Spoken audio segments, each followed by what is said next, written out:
நீங்க தான் சொல்லணும் இரவு நேரத்துல இது மாதிரி வந்து ஒளியை வந்து எழுப்பிட்டு வந்து பண்ணி வேலை செய்யறது வந்து பரவாயில்லையா? எங்க ஆளுங்களே வேலைக்கு வச்சுக்கிட்டு அவங்களே வேலைக்கு போட்டுக்கிட்டு வந்து நைட்ல ஈர்சா ஓட்டிட்டு இருக்கிறது பரவாயில்லையா? இங்க யாரு தூங்க முடியும்? பதில் சொல்லுங்க வந்து. இல்ல இன்னைக்கு ஒரு நாள் ஆஃப் பண்ணிட்டா போதுமா? ஆஃப் பண்ண கூடாது. இங்க பாரு தம்பி, இங்க பாரு தம்பி, ஆஃப் பண்ண கூடாது. இன்னைக்கு ஒரு நாளைக்கு ஆஃப் பண்ணிட்டா போதுமா?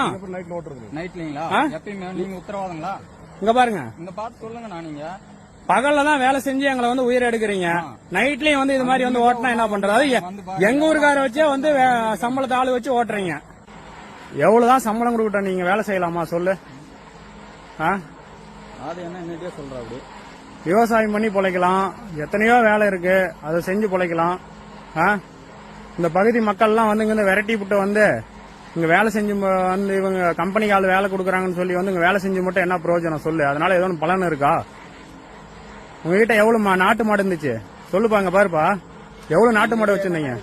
வீடியோ எடுக்கல, நீ வந்து விவசாயத்தை குடும்பத்துல இருந்து வந்த ஆளுங்கனாலதான் வீடியோ எடுக்குது. உங்ககிட்ட எவ்வளவு நாட்டு மாடு இருந்துச்சு உனக்கு தெரியுமா தெரியாத? வந்து உங்க தாத்தா எவ்வளவு நாட்டு மாடு வச்சிருந்தாரு? எவ்வளவு வச்சிருந்தாரு? இப்ப எவ்வளவு வச்சிருக்கீங்க நாட்டு மாடு? இப்பயும் தானே வச்சிருக்கீங்க நாட்டு மாடு? வந்து வந்து வேலை கொடுக்குறாங்கிறதுக்காக வந்து இங்க வேலை செஞ்சுக்கிட்டு வந்து இந்த மக்களுக்கு வந்து ஏப்பா வந்து புறம்பா தொந்தரவு கொடுத்து ஏப்பா வந்து நான் இரவு நேரத்துல ஓட்டி வந்து இது பண்றீங்க.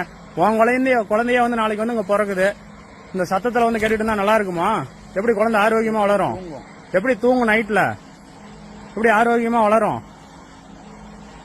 சொல்லு? எவ்வளவு காசு கொடுத்தாலும் வந்து வேலை செய்யலாமா? நாம சொல்லி சொன்னது யாரு?